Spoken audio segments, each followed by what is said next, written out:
Hello again, how you doing? This is Andrew from the band Hottsand. What I'm about to do now is that I'm about to take you on a personal, individual tour as to what goes on in the Hottsand band room. This is the place Hottsand call home. Um, we do consider ourselves fortunate enough to have a rehearsal space, unlike most bands. Where we rehearse, the place Hottsand call home is actually a full-fledged professional recording studio.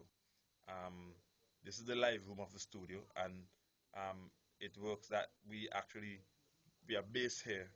And what I'm about to do, that I'm about to show you everybody's little space, everybody's little area, and basically what you're gonna see here is what would happen, what would be placed on stage for performance. And I hope you enjoy this one. For all you technical-minded people, you'll find this very interesting. And if you're not so much into technical stuff, we also like to give you an in-depth look as well as to what goes on in the band room. What you're seeing here right now is basically Adrian's setup on stage. Adrian has at his fingertips three keyboards. That's an Axiom 61. It's actually a controller. It really has no sound in it, and it's connected directly to his laptop, where he triggers sounds and plays. This basically again discredits the notion that we're a computer band. The computers, like I said, are there because they're basically considered super keyboards with unlimited amount of keyboard sounds. The piano that a regular keyboard would produce is in that laptop. It's a very well defined sound, and it's very, very, very good. Um, Adrian, as we all know, is probably one of the greatest musicians in St. Vincent um, to date. Um, Probably around the region as well. So what you see here is what he basically takes on stage, plus his rack. Now, I can't stress the importance of this rack. This rack basically gives Adrian the ability to control the sound, his sound, and the way he sounds on stage, and the sound that everyone else hears on stage from him. What you have in that rack is basically a line mixer, a DI, that acts as an interface between the mixer and the front of house. And he also has two sound modules in this rack. He has a motif rack and one of those classic Roland sound modules.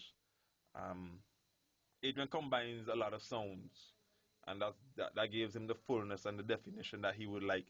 And a lot of times it's what we create in the studio that we like to take out there for you to hear. Um, that right there is a in rehearsal mixing board. It's actually a Mackie 32/8. This is actually a classic board, and this is the board that basically took Mackie on another level in terms of sound engineering and so forth. This is probably one of the most used boards in live and studio sound to date, and it's a really, really good board. The sound from it is amazing, and just can't get enough of it. What you're seeing right there is Anthony's little bass setup. Anthony, of course, is the bass player in the band. He's basically the thump of the band. Um, and again, another outstanding musician. His definition is, I mean, unparalleled bar none. That right there is David drum setup in the band room. Um, it's simple because, like I said, we rehearse in quite a small space. It's not a big room. If you notice the plexiglass, that is also there for acoustic purposes because he's playing on an acoustic drum set. There's no volume control. And I will admit David can become quite flamboyant. He believes in dynamics, and it does add a lot to the band's sound and the way the band plays, and it sets us apart from most other bands. He's an outstanding drummer. Like I said, he's a world-class drummer. Like I said, he's played from Australia to California, and he's just an amazing drummer. So the plexiglass is basically there to act as somewhat of a buffer in the small space and the control space, as we call it. Moving right around, coming up here, from right here, this, what you see here is basically my setup on stage. Um, that is an MPC 2500. It's basically where most of the percussion sounds that fill up the music, that defines a lot of the music that you hear on the radio. There are just some sound that are running all the way through that sound, you know, that must be always constantly running in a particular sound. Um, One of the things that we want to stress the point on right now is the fact that a lot of stuff that is being created in the studio by a lot of the producers today were not even played by the producers.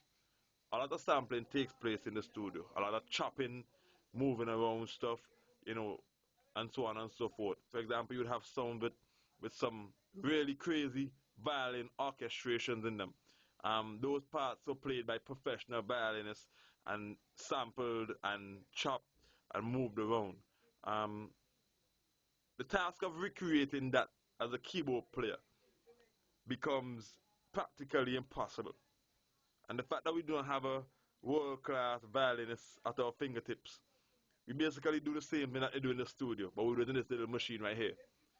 Um, basically the same thing, chop, move around, trigger. That's it. That's all they do. Um, I basically have two keyboards on stage. I do second keyboard playing. I do some samples and drops, fills, and so on and so forth within the performance. That right there is an Axiom 61, similar to what Adrian had.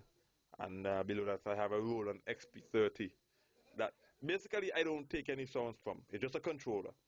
All my songs come again from my laptop, which acts as a super keyboard.